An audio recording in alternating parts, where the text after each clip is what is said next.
sure your ballot counts. Also, the little side bet between Ohio and Michigan to encourage voter turnout. Vaccine pact. Major drug makers join together to make sure the first COVID vaccines are safe. Plus, your chance to weigh in on whether or not you'll get the vaccine. It's coming from ignorance and those who are raised in hate. End of an era? We talked to students about messages of hate on the Kent State Rock and whether it's time to remove it. And what's this all about? Getting paid to deactivate. We'll tell you what Facebook is doing to discourage political posts ahead of the election. What's new starts now. And now, live from WKYC Studios, this is What's New. It most certainly is. Hello again, Northeast Ohio, and welcome to another edition of What's New. Thanks so much for joining us. I hope you're having a terrific Tuesday. What a beautiful weather day. Absolutely gorgeous out there today. Humidity is a little high, but we'll deal with that.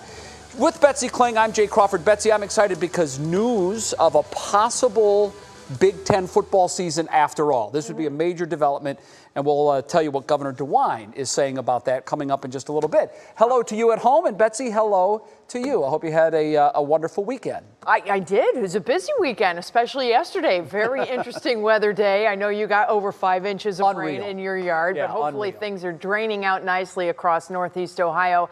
We do want to focus, though, back here on the news that's developing out of Lake County. We first broke this last night on 3 News. A principal and a teacher at Menor Elementary School have tested positive for COVID-19, and now another 2 teachers in the school are reporting symptoms. This is less than 1 week after Hopkins Elementary School welcomed back its students and staff.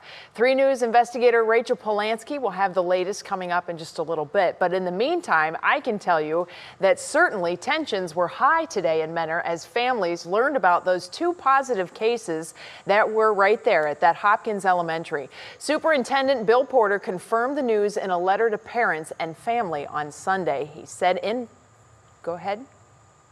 Oh my God, it's here, you know. You think it's always going to be someplace else, but no, it's here. Out of an abundance of caution, today's classes at Hopkins were held online. Tomorrow's classes were already planned to be online, so they'll stay that way. And the school is still deciding if Hopkins students will return to in-person learning on Thursday. Obviously, still a lot of questions that need answers, and those answers will be hard to come by. Jay?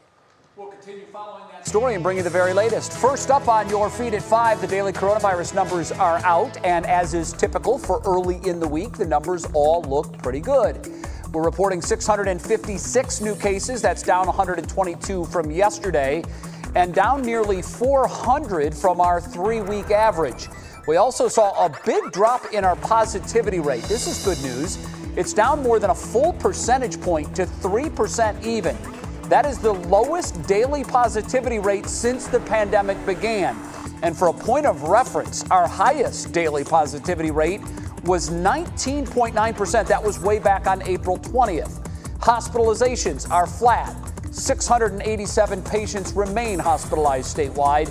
Deaths were up slightly 5 from yesterday at 22.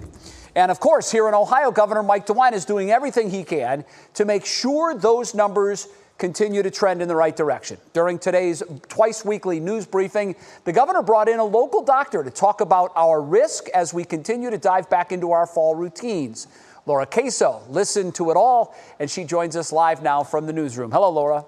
Hi, Jay. And yeah, by fall routines, a big portion of that is back to school, right? And so many activities that we're starting up again. Obviously, that means we are seeing more people. The governor brought in a Cleveland Clinic doctor who basically laid out the framework as we return to different activities. And so many of you continue to ask the question, what is safe? What's not safe? How do I keep my family, my community safe? All valid questions, right? Well, the doctor says it comes down to time and then space. Is it an outdoor activity or indoor? Which is better? Outdoor. Is there the ability to social distance? How can you spread out or not? that also has to be taken into consideration. He says if you are going to a restaurant, understand what kind of space there is and how many people you'll be around. Call ahead. Think about carryout or outdoor dining. And think about if employees are required to wear a mask, and that'll help with your decision personally. The same goes for big parties or big events like weddings. They're happening more and more. And then schools. With it starting for so many students today, we know the school year does not mean everything's back to normal. From a time perspective, you're going to be going, spending multiple hours if it's in person. So that element, you're going to be spending time there, and you're going to be going frequently. Space, often an indoor activity, but schools are working to create space, limiting class sizes, and creating the opportunity to get appropriate physical distancing. Now, the doctor said teachers are doing everything they can to make this school year safe, and he's hoping everyone does their part so we can get students back into the classroom full time. Now, speaking of schools, we heard from the president of The Ohio State today during the press conference. The university started a full week of classes on August 24th. Now, as of today, 40,000 tests have been done. Of those, 1,500 students and 25 employees have tested positive.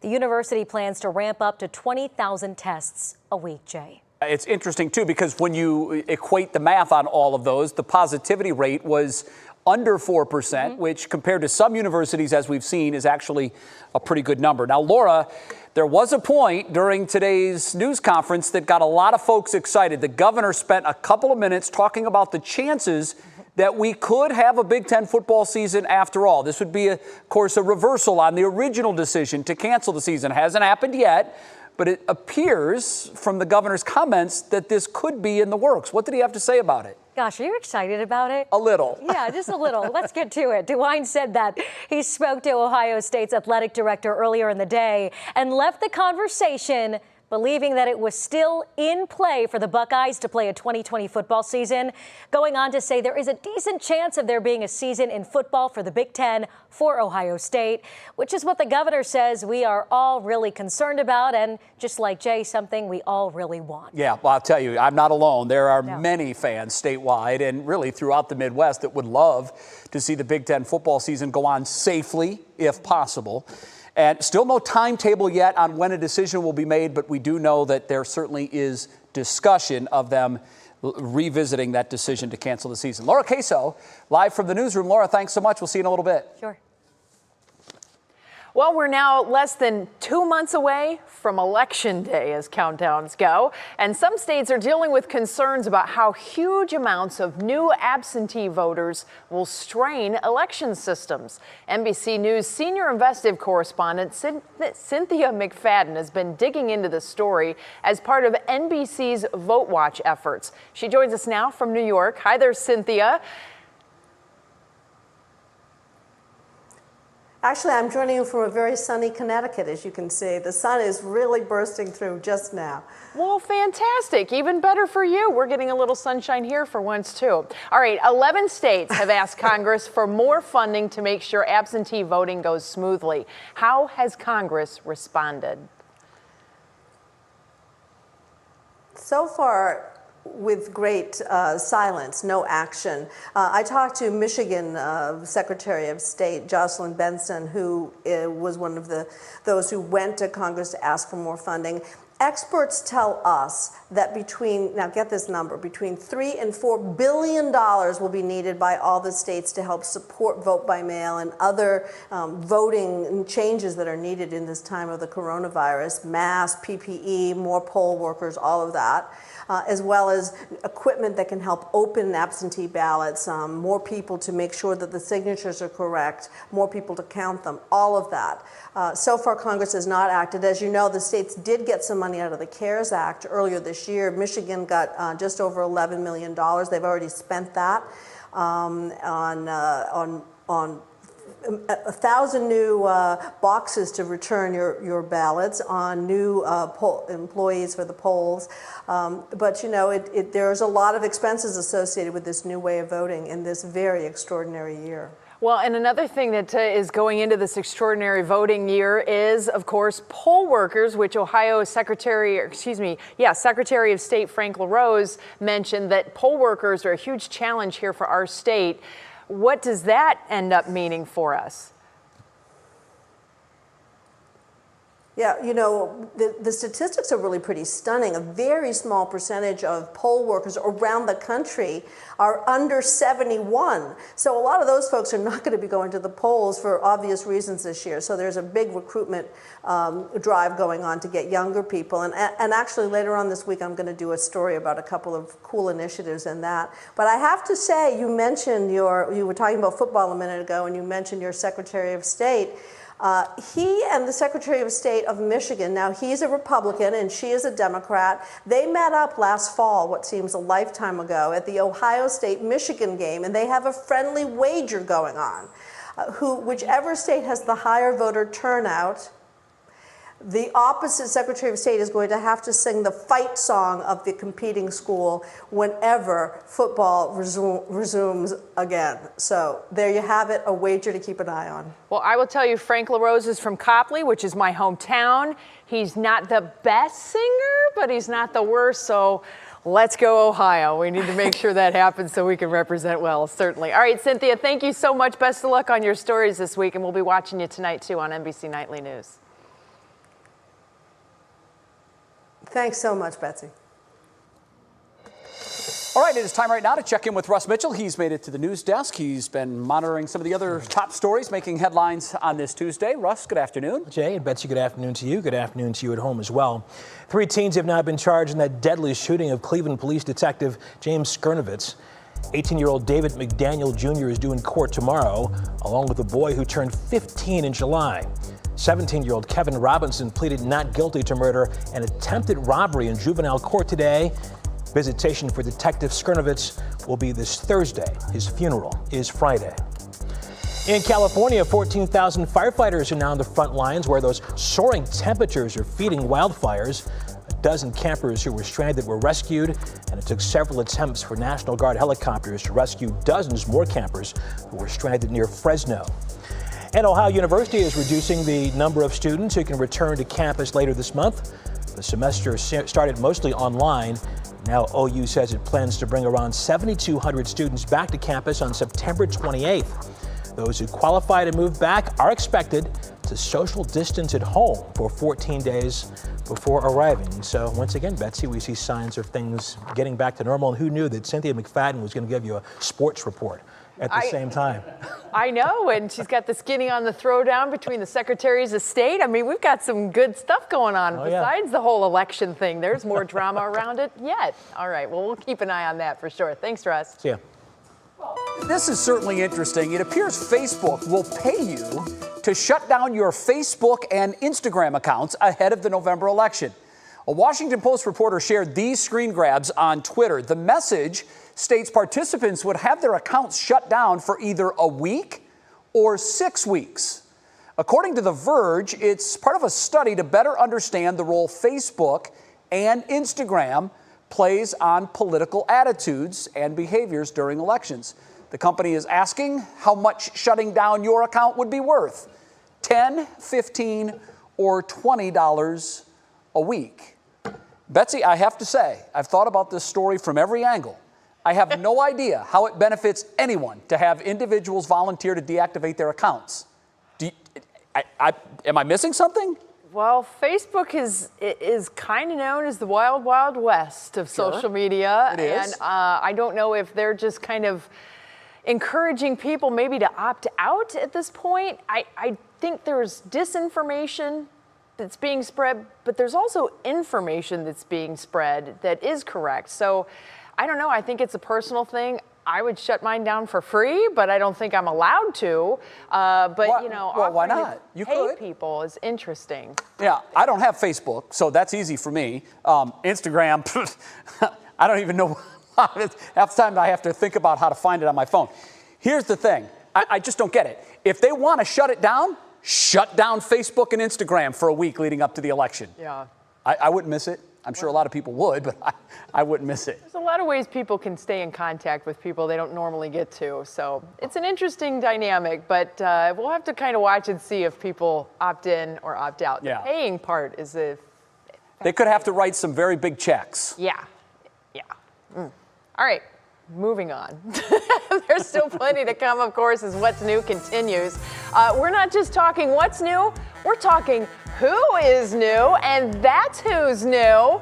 The newest member of the 3 News weather team. We're going to talk to Matt Standridge coming up. Also, later ahead, we've got the new Brown season starting, and they made a move to make sure that a big piece of their offense is going to stay intact for the next couple of years. What did they do today? Well, if you know the video, you probably have a pretty good hint. We'll tell you all about it when What's New comes back. And there's that whole weather thing to talk about, too. Now, Jay, I know you're squinting at the screen right now. I'm trying to see what's going on there. It looks like we're in the clear. There's some little showers and thunderstorms in western Ohio that are popping up. Now, immediately, anybody who's had their basement flooded in the last 24 hours goes, yeah, they don't need more rain. Start breathing. It's all good. I'm going to explain what the forecast has in store for us next.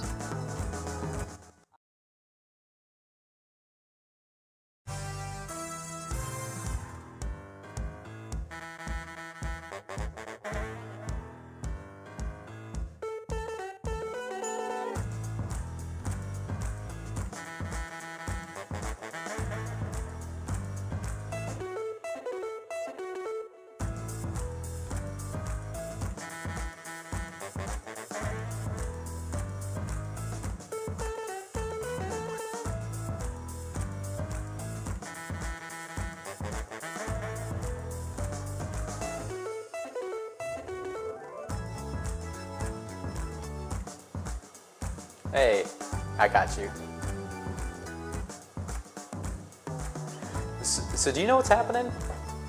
I was just told to be on. Yeah, do you know like what? Is it just like a quick hello? Yeah, do you have any idea? All right, appreciate it. Okay, sounds good. Sounds good. All good. Appreciate it, man. Okay. Okay.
All right, Jason, we do have some good news to share with everybody. We've been down a team member in the weather department for the past several months. Yeah. Michael Estime went home to Detroit for one of his dream gigs. And so we've been kind of, filling in for each other, a team environment. I think there was one week where you worked 9 days in the week. It's been a stretch, but the good news is we're back up to full speed. Good. We have found our man, and his name is Matt Standridge, and I'm so thrilled to get to introduce you to Matt, who is joining us from his home. Now, Matt, you've never been to Cleveland before.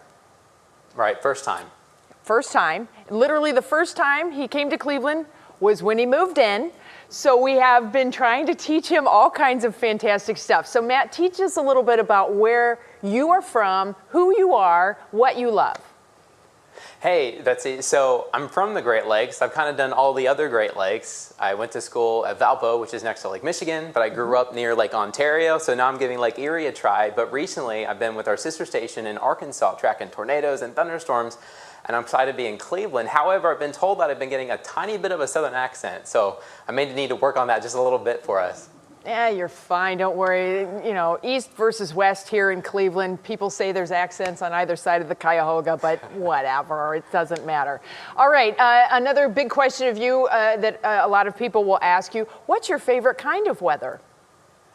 Actually, lake effect snow. I know that sounds crazy, but I grew up with it, and I'm excited to finally get to forecast it coming up here in the next couple months. Sooner than later.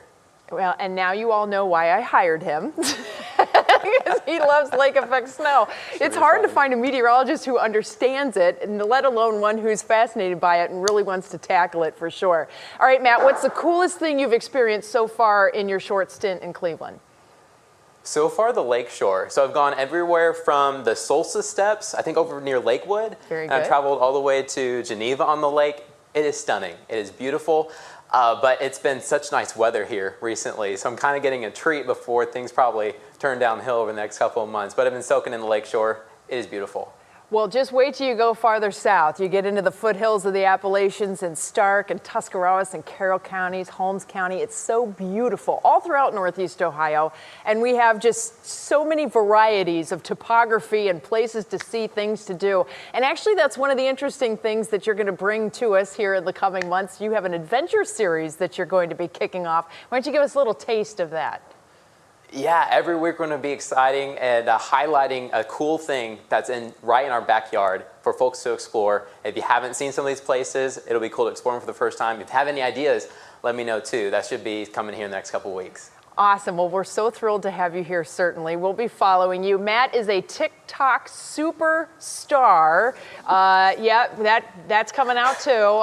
We'll be diving into that a little bit more too. He's been teaching people about weather. And there was one particular video that I saw that said something about you were talking to your boss on the phone, and for 8 hours you'd been looking at thunderstorm pictures. So we're going to have to talk about that a little bit more and make sure you are dialed in correctly. All right. Anyway, Matt, we'll catch up with you in just a little bit. Matt has some stats he's going to be throwing your way about sunshine coming up at 6 o'clock. We'll talk about that. But for now, we've got sunshine here in Northeast Ohio. It is certainly beautiful outside. Mostly sunny skies for much of the area. Out west, there's some cloud cover. We're going to stay clear as we go through the overnight hours, and the heat that we have now, well, not going to be so hot as we get in the afternoon tomorrow. We are keeping a very close eye on the radar. We're watching some showers and thunderstorms pop to the west of us. All of this is associated with a boundary that is to the west of us. And you can see exactly why we are so warm. Big southerly winds pumping the heat all the way out to the lakeshore. But you see how the wind starts to come together. Now, Jay, I want you to look up and pay attention. I'm looking. Can you tell where the cold front is? Yeah, it looks like it starts right there around Toledo. It runs through St. Louis and down into the panhandle of Texas, it looks like. You get the clicker. You can do weather. Jay, my friend, you can do weather. I told you, you're going to learn now, this, is there an upper level low in there anywhere? There is. There's actually one building out in the western states. Yeah, I thought I saw remnants of one out west. Wow. I pay attention, Betsy. Jay Crawford, Assistant Chief Meteorologist. Not quite chief yet. Assistant, maybe. Can I give you water, Miss Kling? Yes, please, actually. There is a look at our boundary, and this boundary has been such a huge part of our forecast because it's really been the dividing line between cooler air to the north, warmer air to the south, but what likes boundaries? Showers and thunderstorms. Yesterday, this boundary was sitting in Northeast Ohio. That's why we had thunderstorms, one after the other after the other. We got inundated with rain. Now that boundary backed up to the west just a little bit, and the reason it backed up to the west is because all of the energy in the atmosphere, is really coming from north to south. It's pushing into the Rockies. Yesterday it was 90 degrees in Denver. They're getting snow right now. You want to talk about a hot mess as far as a forecast goes, there it is. But all the energy, since it's really focused west, that kind of leaves us with not a whole lot going on. And we're not going to end up getting inundating rain out of this, thankfully. But what we will end up getting is a chance for some showers and thunderstorms, especially west this evening. You can see that here in your National Design Mart hour-by-hour forecast. But we stay relatively pleasant. We'll have some clouds, but I think by tomorrow morning, temperatures starting off in the 60s. And by afternoon, we're going to make it right back into the upper 70s. That boundary will come in, but it's going to be a dry one. And so we'll have mostly sunny to partly cloudy skies, 70s north, 80s south. Universal Windows Direct forecast keeps us cooler and drier Thursday and Friday, warm on Saturday, and that's our next chance for rain back in the forecast. We'll be right back.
Welcome back to What's New. We have breaking news. Reports coming in that there is a large Verizon wireless outage across Northeast Ohio. According to the crowdsourced website downdetector.com, thousands of users are saying they do not have Verizon service currently. We've reached out to a Verizon rep for comment. He has not returned our messages yet. For what it's worth, I have Verizon and Bets, all bars here in downtown Cleveland. All right, time now to see what's clicking in Cleveland. Betsy's pinch hitting for Stephanie, who is off today. Hi, Bets. Hi there. Yeah, we're first going right at the Browns. We're so stoked to get this football season underway, and now the Browns are kind of putting together their backfield, re-signing running back Kareem Hunt. Hunt signed a 2-year deal reportedly worth $13.25 million. $8.5 million is guaranteed. The Willoughby South grad will pair with fellow Pro Bowler Nick Chubb for what the Browns hope will be a very powerful running game. How about that? Go Brownies. All right, Cedar Point, they have some new tricks and treats to talk about. The amusement park canceled Halloween weekends because of COVID-19, but they've launched a new Halloween event called Tricks and Treats Fall Fest. Sounds pretty nice, doesn't it? There will be candy stations where kids can go trick-or-treating, socially distant from others. The candy will be delivered by mechanical contraptions. How cool does that sound? There will be a costume contest, monster makeovers, mazes, crafts, and more. The fun starts Saturday and runs through the end of the season, which is November 1st. Very excited about that, of course. Jay, have you ever been out to the Halloween weekend? I have. Went last year. Probably one of the worst decisions of my life. Oh. Literally. Did you go on the day where everybody crushed in the same day? That was me, yeah. We were there that day. Big fun, Bets. Big fun. They had to literally shut the park down. Yeah, so if waiting in line to do nothing is your thing, I strongly recommend it. And there were people that were waiting in line on the causeway. Which we did. Miles away. Yeah, it was a nightmare. Oh, I'm sorry about that. By the way, I love the Kareem Hunt re-sign for the Browns. Yeah. I know he's had some issues. I think they're behind him. I think that's going to be a good move for the next 2 years. Let's hope so. Yeah. Let's just get this football season going. Please, already. can't wait till Something Sunday. to talk about. All right, new at 5:30. Actions by a few that is forcing Kent State to consider removing a piece of campus history. Plus, Betsy, a real-life Willy Wonka, the hunt for the golden ticket that could actually land you a real-life candy factory of your own. Huh? That sounds legit. We'll tell you all about it when What's New comes right back.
And now, live from WKYC Studios, this is What's New. Welcome back to What's New. Time for the second half hour of the program. Along with Betsy Kling, I'm Jay Crawford. Here we are, early September. The Indians are in first place. The Browns open the season Sunday. Normally, the city of Cleveland would be electric. You could feel the energy. But this is 2020.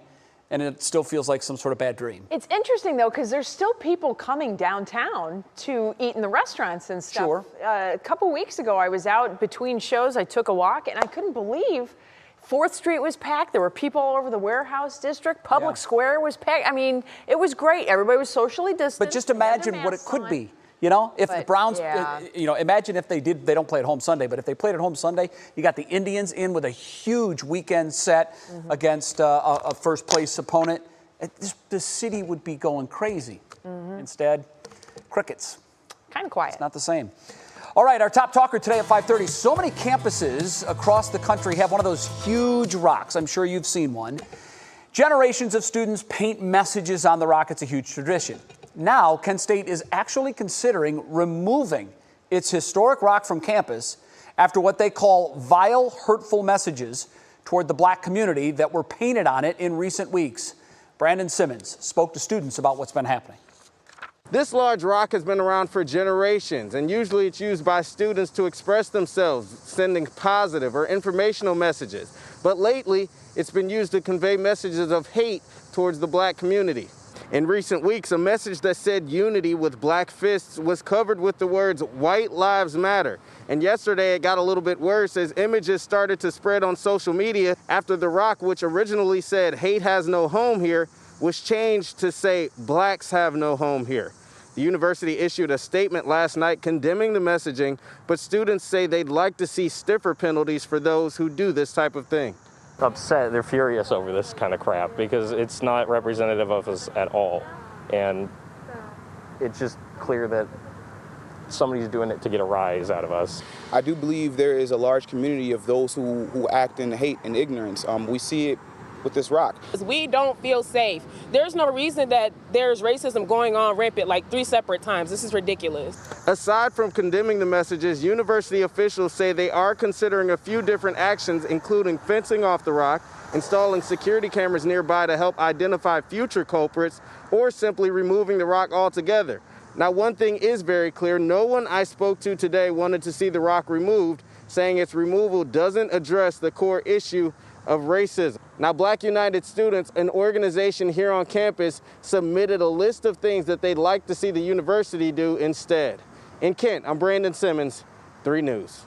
Betsy, I think removing it's the absolute last option. I wouldn't do it. What I would do is I would make stiff punishment. I would form a 5-student panel, and if anything painted on the rock is deemed to be hateful speech, you have cameras that identify who's painted them, and you expel the students from school. No room for that. They shouldn't be students at Kent State University. I just think it's disgusting. It's sad. I mean, it is, and I feel bad for the kids on campus because they're the ones who become the face to have to say we're embarrassed by this. Sure. And it's a very few, very ignorant people who are making the entire community look bad. But it's such a tradition, you hate to see it go away. These students, being the wonderful kids that they are, they're going to overcome, they're going to make it better, and they're going to find a way to get over it. And I really want them to succeed because they deserve it. Yeah. All right. Well, let's keep moving. And it's true, there's a lot of schools that have those kind of rocks, and there's all kinds of stuff that ends up on them. So hopefully we'll get some more crafty people on there real quick. I got some spray paint you can borrow. Let's move on now. We're going to move on to, of course, our coronavirus coverage and the push to develop a coronavirus vaccine. But a recent USA Today poll found 2/3 of people say they won't be getting one as soon as it becomes available. They don't want to be the first in line.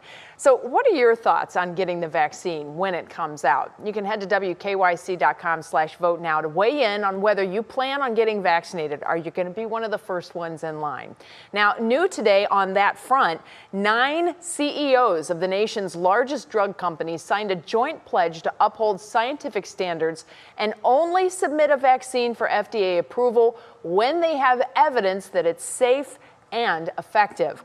I talked to Ohio native Dr. Vin Gupta today about this unprecedented pledge and what it will do to help people feel safe about getting the vaccine. That's a great condition that they're putting on themselves. So we should feel encouraged by that. I haven't seen that paradigm from pharmaceutical companies is refreshing, and it's really good to know that we can count on them. And number 2, that there is a push to have an expert advisory panel to examine the outcomes of any vaccine study to make sure that whatever vaccine candidate does likely get approved is safe and effective. So we'll have some degree of internal validation and external accountability. So we should feel good about that.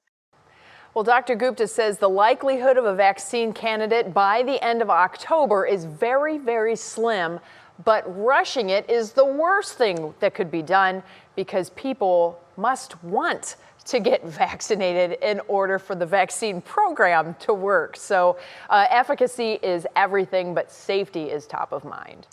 I say First of all, I will get the vaccine. On one hand, yeah, it is a nice vote of confidence that all these pharmaceuticals said that we're going to be super duper safe. Betsy, we're always super safe.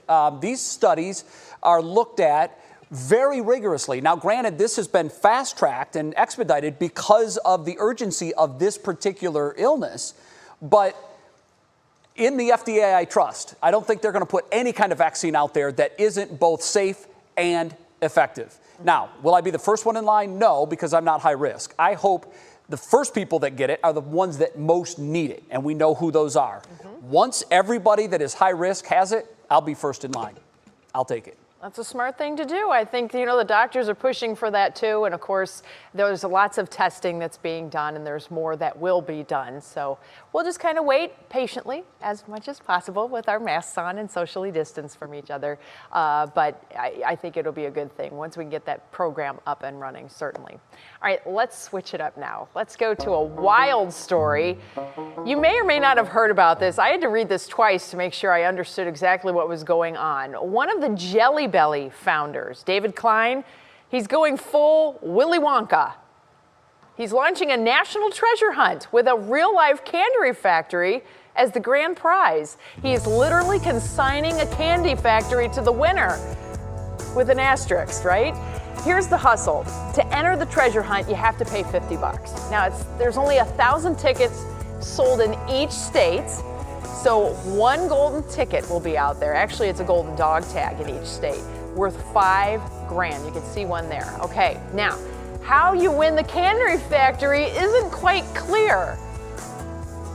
Okay, exactly. So, process. So he's got the Willy Wonka thing, golden ticket, right? There's one golden ticket per state, only 1,000 chances to get in to find the golden ticket. But they don't exactly say how they're going to wheedle it down from the per state golden tickets to the one person who gets the candy factory, which is a 4,000 square foot facility in Florida. Yeah, I did a little quick math. I think it's going to raise $2.5 million if all the tickets sell. I want to know before I buy a ticket how this thing is going to be selected. Is it all 50 winners go in and there's a random drawing? I don't know, but it sounds a little shady to me. It's a 4,000 square foot facility. Yeah. There are houses that are, there are a lot of houses that are way bigger than 4,000 And essentially, this cat's going to raise $2.5 million. This could be a scam. Yeah. My scam flag is up on this one. I'm not saying it is. I'm just saying I'm looking at this very carefully. He's going to raise $2.5 million for a 4,000 square foot factory. Okay. All right, time for Show Us Something Good. This is great, too. An animal shelter in Michigan capturing a moment of pure joy that reminds us all there is plenty of good and innocence in this world. It's a beautiful set of pictures. 2-year-old Bentley and his new puppy. Look at that smile. Bentley has already undergone surgeries, Betsy, for a cleft lip. And wouldn't you know, his new puppy friend also has a cleft lip. They instantly bonded, and as you can see from the images and this video, this pair will be friends for years to come. That made my day. That is adorable. Can I say that? That made my day. That dog may not have any fur by the end of the first week. The way, that little boy is loving on that puppy. Oh, I love it. That story. Very sweet, certainly. I think it's cool. Okay, next, the astonishing musical milestone for Taylor Swift that only the legendary Beatles have ever accomplished. This is incredible. It really shows her star power. We'll tell you what she's done that only the Beatles have coming up. Go ahead, Tay-Tay. All right, as far as the forecast goes, well, we're watching. We're holding our breath. I just got a text message from the Indians. What's that rain on the radar? I'm watching it. We do have some showers and thunderstorms that are out by the islands right now. We're going to track all that, and we'll talk about our local forecast for the next 48 hours and beyond. Straight ahead.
All right.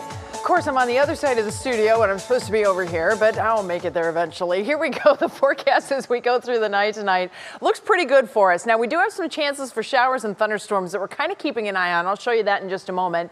But notice the temperatures start to slide back into the 60s through the night. There's the radar. There's a few extra little blips that have been showing up, right?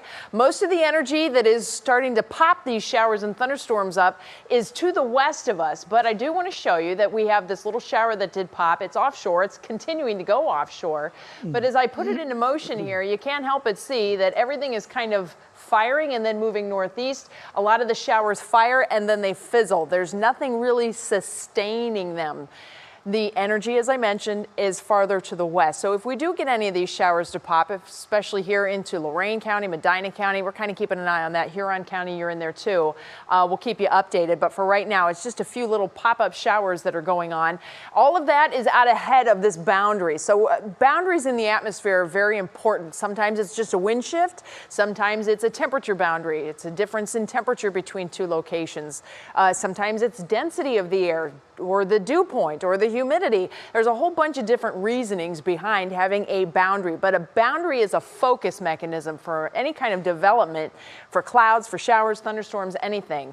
And so with a boundary so close to us, there's that possibility that we get things popping. Temperatures for now are in the 80s. Jay found the cold front earlier. I mean, come on, I think everybody can find the cold front at this point. Where's Waldo? Certainly. He did throw the curveball at me about the upper level low. I was very excited about that. That's sitting out here, and that's really the focus of the atmospheric energy as far as the continent of the United States goes. All of that is pushing this to the south. Meanwhile, we have showers and thunderstorms lifting northward. So it's going to take some time for everything to start to shift, but it will begin to shift as we go through the day tomorrow, and that will allow a change of wind to come our direction. Let me show you a new National Design hour-by-hour forecast. Southerly breezes continue for us this evening. We stay mostly sunny other than the few blips on the radar. Note the cloud cover out west in the morning. That's that boundary getting closer to us. But did you see the wind change direction? That's a really big part of tomorrow's forecast. Notice the temperature difference from downtown to Dover. We're not expecting showers and thunderstorms to break out per se, but we will have a very notable difference in high temperatures tomorrow from north to south. You can see it in your Universal Windows Direct forecast, 78 for Cleveland, but we'll probably be in the low 80s, Canton, Dover, Millersburg. Once you get into Thursday and Friday, partly cloudy to mostly sunny skies, much less humid, very comfortable weather to wrap up the work and school week. Back into the 80s to start the weekend, but shower and thunderstorm chances catch up to us once again, Jay. All right, Betsy, very good. It is time. There's the music. It's time to check in on the world of entertainment. Today, I get the honors. Paris Hilton is opening up about past trauma in her new documentary, This Is Paris. Something happened in my childhood that I've never talked about with anyone, but I couldn't tell you guys because every time I tried, I would get punished by them. The heiress discusses the alleged abuse she endured during her time at boarding school and the isolation she felt from her friends and family. Paris also says that her own experience has inspired her to get active in ending the stigma around speaking out. Meghan and Harry are finally financially independent. The couple have stopped receiving help from Prince Charles and recently paid back the more than $3 million it took to renovate their UK cottage back when they were still royals. We think they'll be okay, though, because they just signed an estimated $100 million Netflix deal. Taylor Swift continues to outdo herself and other artists. The singer has tied Whitney Houston for the record of a female artist with most consecutive weeks at #1 on the charts. T Swift also has now had 5 albums that have spent 6 weeks in the #1 album spot, an accomplishment that only she and the Beatles can brag about. The girl is nonstop. And a quick congrats to Kathy Lee Gifford's son, who is now a married man. Cody Gifford wed his girlfriend of 7 years, Erica Brown, over the weekend, and Kathy could barely contain her excitement, sharing a stunning photo of the two from their happy day. Congrats. And I'm so old, I remember when Cody was born, and she would talk about him all the time on the program. Back to T Swift. Think about it. Michael Jackson didn't do what she just did. 5 different albums that have spent 6 weeks at #1. Her and the Beatles. She's amazing. Incredible. Truly. And how about Harry? And Meghan. I think they're going to be in groceries. Good choice to leave the royal family. We're going to step back from those duties and ink a really big deal. Nice. Not bad. All right, next, the state of downtown. Jay and I were chatting about this not too long ago. Can Cleveland's urban center survive the pandemic? We've seen so much hustle, so much bustle, so much growth, and it seems like it's being wiped out. And ahead on what matters most at the top of the hour, how a small Ohio college is doing its best to open its arms to people from all walks of life.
The effects of the coronavirus have hit many metropolitan areas hard the last few months, including Cleveland, of course, leaving thousands jobless along the way. But leaders at Downtown Cleveland Alliance say the city is positioning to make a strong comeback.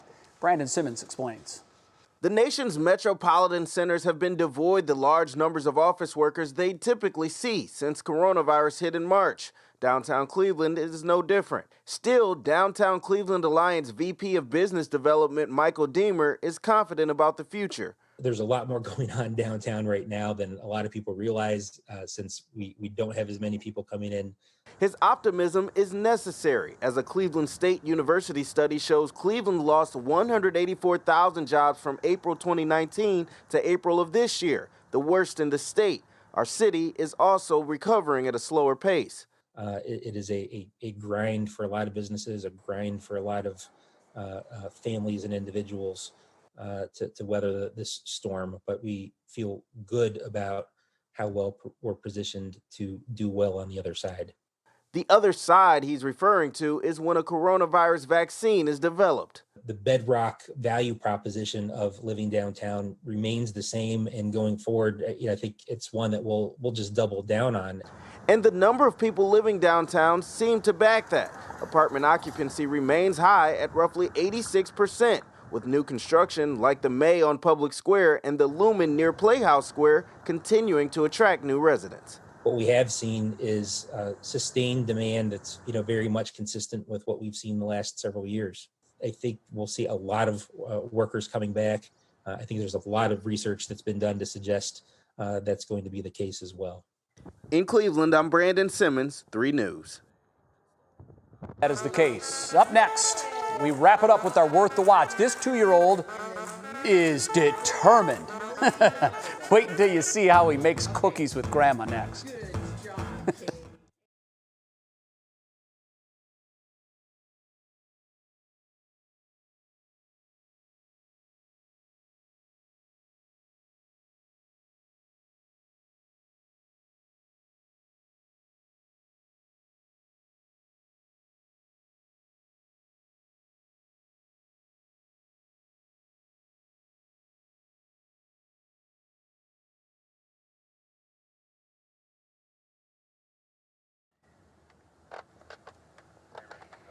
Yes, I got you.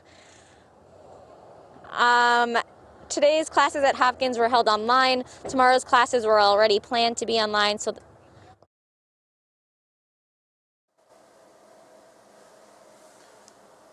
Hey, testing 1, 2, 3, mic check. Hey, I got you. Testing 1, 2, testing 1, 2, 3, 4. Thank you. How are you? Hey, good evening. I'm Laura Cascio, and I'm Russ Mitchell. Thanks so much for joining us.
We wrap it up with our Worth the Watch. I love it. I saw this over the weekend. So adorable. Takes us to Indiana for a 2-year-old and his grandmother, Betsy, making cookies.